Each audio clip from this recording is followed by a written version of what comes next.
Baik, Assalamualaikum warahmatullahi wabarakatuh. Selamat malam, Mbak Fitri Aziza Hidayat. Sebelumnya, aku izin perkenalkan terlebih dahulu. Kenalkan, saya Najwa Izatul Islami, dan ada juga rekan saya Wahyu Jaya dan Muhammad Hisham Farid.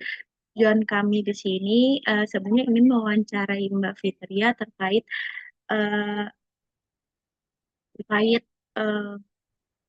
pengetahuan Mbak aja sih. Menurut Mbak itu tuh kalau misalnya mau banget nonton.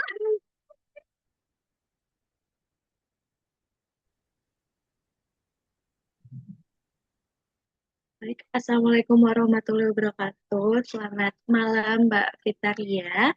Sebelumnya perkenalkan nama saya Najwa Izatul Islami dan ada juga rekan saya Wahyu Jaya dan Muhammad Isyam Farid. Tujuan kami di sini sebelumnya ingin mewawancarai Mbak Fitria terkait seputar flexing gitu. Tapi sebelum mulai wawancaranya, boleh nih Mbak Fitria memperkenalkan terlebih dahulu. Boleh sebutkan nama panjang dan usianya ya Mbak.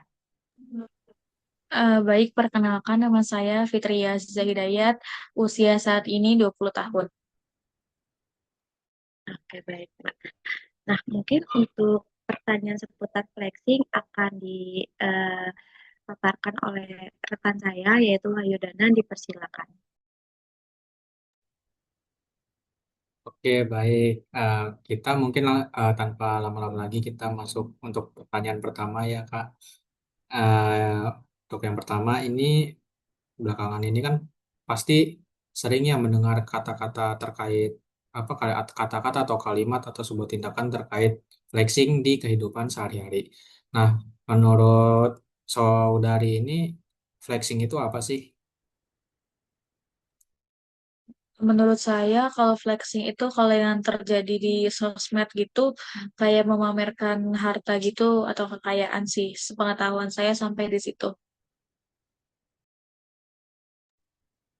Oke, untuk selanjutnya, seperti apa citra, kesan maupun reputasi yang ingin saudari bangun atau tunjukkan di depan teman-teman kampus terkait gaya hidup saudari? Kalau untuk gaya hidup yang merepresentasikan kehidupan pribadi saya cukup sederhana sih, nggak yang kayak kaya atau flexing gitu, lebih kayak sederhana dan juga seperti mahasiswa pada umumnya aja. Jadi nggak beda dari yang lain, normal-normal saja. Oke, untuk pertanyaan selanjutnya tuh biasanya momen seperti apa sih yang sengaja saudari pilih untuk ditunjukkan kepada teman-teman maupun uh, nantinya tuh diposting di media sosial. Nah, apa alasannya? Biasanya untuk hal apa yang saya upload di sosial media itu terkait dengan kehidupan saya yang di eh, lingkungan kampus atau organisasi atau sekedar pekerjaan saya saja. Kalau untuk yang pribadi seperti keluarga, saya tuh nggak pernah posting di media sosial karena menurut saya harus dibedakan. Terus untuk sosial media juga bukan yang publik tapi private gitu. Jadi beberapa orang aja yang bisa mengetahuinya. Tapi untuk hal-hal yang bisa dilihat tuh cuman sekedar eh, tentang hal pendidikan atau belajar, terusnya pekerjaan, lalu organisasi, dan juga kayak volunteer-volunteer gitu. Pokoknya yang bersosialisasi.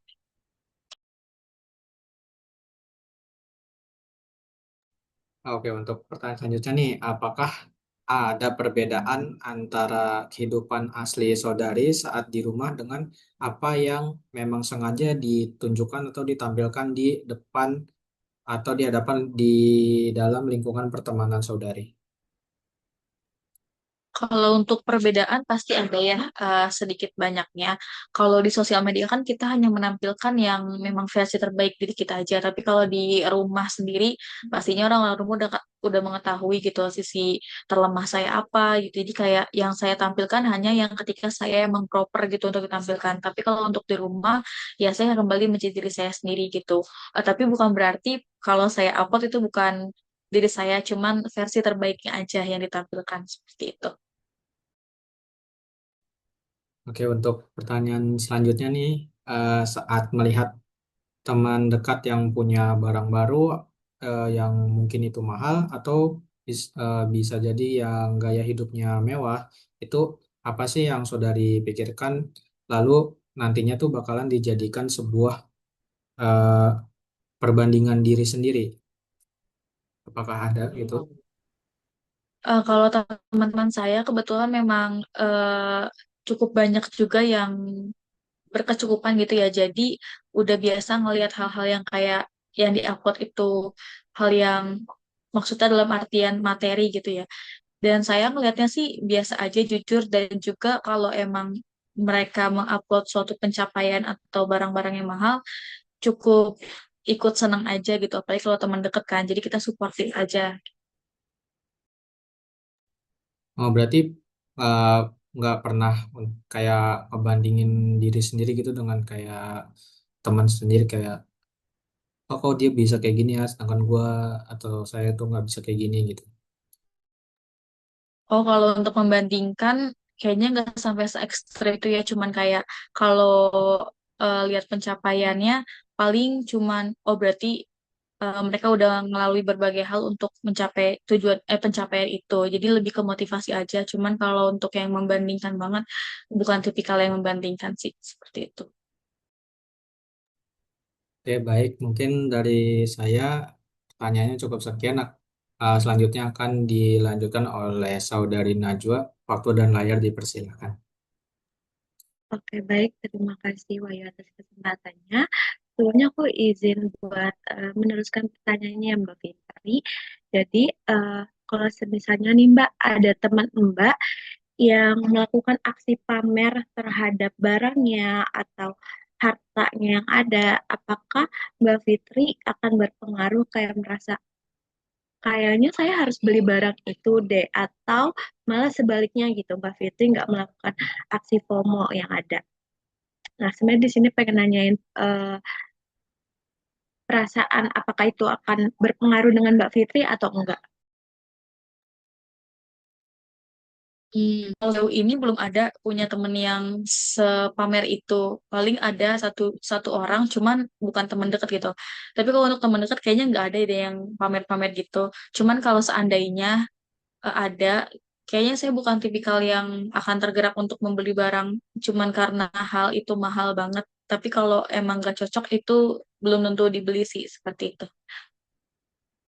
Oke, tadi kan sempat tadi Mbak Fitri bilang ada sewaktu-waktu yang kayaknya pengen deh beli barang itu. Nah, eh, kapan Mbak Fitri itu nunjukin eh, barang yang Mbak Fitri berhasil beli tuh yang pengen banget. Terus ada nggak Mbak Fitri tuh pengen nunjukin ke teman-teman kayak nih barang yang bagus kayak nih gue baru beli barang nih bagus kayak lebih tepatnya ngasih apa ya value ke barang itu buat ke teman-temannya sendiri gitu buat ngajak. Biasanya saya kalau beli barang itu tergantung kebutuhan. Jadi kalau misalnya saya bulan ini butuh semisalnya sunscreen atau lipstick saya tuh habis, itu nanti saya akan beli. Tapi kalau belum habis, selama itu masih bagus, saya nggak beli dan juga nggak akan menghambur-hamburkan uang. Selain itu, kalau untuk menginfluence teman-teman saya untuk membeli, biasanya saya tuh nggak langsung ngasih tahu. Biasanya mereka tanya kalau saya punya barang baru. Kalau ditanya, saya baru bakal ngasih tahu. Cuman kalau mereka tidak bertanya gitu. Biasanya kan saya jarang kalau punya barang baru tuh kayak, gue punya barang baru enggak. Tapi biasanya mereka notice kayak, ya, shade ini lu beda ya sekarang. Nah, ntar baru dikasih tahu belinya di sini harganya segini dan juga worth it atau enggak kayak gitu. Oke Mbak, berarti dalam ruang lingkup make up ya.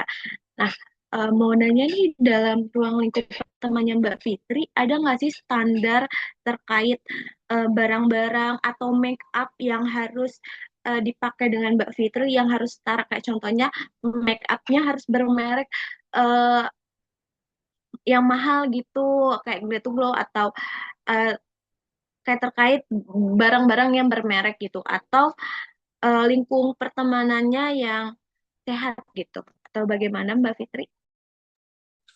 Kalau untuk lingkungan pertemanan saya, kayaknya nggak ada standar untuk membeli barang yang gimana-gimana. Tapi biasanya emang eh, saya menyesuaikan circle gitu. Kalau di circle yang A, emang barang-barangnya yang biasa-biasa aja, emang saya pakainya itu gitu. Tapi ada juga yang circle B yang mungkin lebih high end dan itu ada beberapa barang juga yang mahal, tapi saya menyesuaikan gitu biasanya. Jadi standarnya itu disesuaikan lagi sama kemampuan diri kita sendiri. Yang penting kalau untuk barang itu, apalagi make up, biasanya yang pasti udah harus BPOM, terusnya eh, harganya boleh murah, tapi cari yang benar-benar bagus gitu. Jadi nggak asal beli kayak gitu. Oke, Mbak. Berarti menyesuaikan dengan lingkungannya ya. Eh, Kalau misalnya lingkungannya terkait yang biasa ya Mbak ikut dengan lingkungan tersebut kayak gitu. Nah, kalau ada nggak sih Mbak pengalaman yang Mbak rasain saat merasakan harus ikut main gitu dengan terpaksa di tempat yang mahal atau fancy buat atau kayak beli barang sesuatu biar bisa dilihat dengan setara gitu atau diterima di lingkungan pertemanan Mbaknya.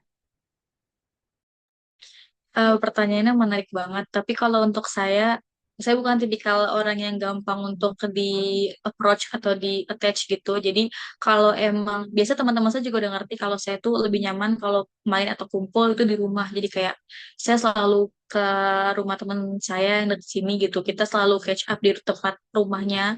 Jarang banget kayak ke cafe gitu-gitu karena emang saya pribadi juga kurang nyaman gitu kalau keluar.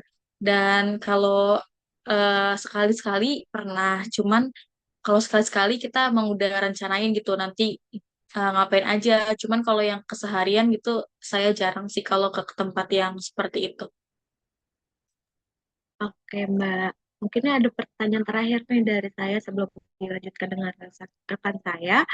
Menurut Mbak, apa yang bakal terjadi dengan hubungan pertemanan Mbak kalau semisalnya Mbak tuh memutuskan untuk gak ngikutin standar gaya hidup mereka? Kayak contohnya, eh, ternyata teman-teman Mbak pengen main gitu ke tempat yang fancy, tapi Mbak ngerasa, duh ini tuh bukan gaya aku nih, jadi aku memutuskan buat nggak ikut. Kayak gitu. Kalau untuk pertemanan saya, kita biasanya yang long term relationship jadinya tuh kalau semisalnya empat orang, terus satu orang nggak ikut, itu nggak masalah gitu. Jadi kita menyesuaikan aja yang bisa ikut dan nggak ada marah-marahan sih karena emang ya kalau emang hari itu saya bisa, saya ikut. Tapi kalau nggak bisa, saya juga nggak ikut. Begitu juga sama teman saya. Kalau teman saya nggak bisa ikut, ya udah kita hargai aja gitu. Nggak selamanya harus ikut. Jadi kayak gitu. Kalau pertemanan saya, alhamdulillahnya sangat sehat sih Mbak. Seperti itu. Terima kasih Mbak Fitaria. Nah, mungkin udah selesai nih untuk pertanyaan saya. Selanjutnya akan saya serahkan ke rekan saya Muhammad Isyam, dipersilakan. Baik, terima kasih Najwa atas kesempatannya. Saya izin melanjutkan pertanyaan dari Najwa. Menurut Kak Fitria nih, kebiasaan racing itu sebenarnya ngaruh nggak sih ke suasana pertemanan? Misalnya tuh jadi makin akrab kah atau malah bikin gak nyaman? Menurut saya berpengaruh banget ya, apalagi kalau tipikal orang yang nggak kita tanya tapi tiba-tiba pamer gitu ya. Itu menurut saya kayak kita juga nggak mau tahu tentang hal itu gitu. Tapi kalau pamer pamer kayak barang mahal gitu, menurut saya kurang bijak aja sih. Tapi kalau kayak pamer prestasi, it's a good thing gitu. Jadi kayak, oh lu kemarin baru abis eh, pencapaian ini ya itu nggak apa-apa. Cuman kalau kalau untuk barang-barang bagus dan juga flexingnya berlebihan sampai bikin kita kurang nyaman, itu menurut saya juga udah berlebihan. Jadi emang kalau flexing yang berlebihan tuh bikin nggak nyaman gitu. Oke, baik. Untuk selanjutnya, kalau Kak Fitria sendiri biasanya gimana nih supaya tetap nyaman gitu? Berteman sama orang yang gaya hidup atau kondisi ekonominya itu beda jauh sama Kak Fitria?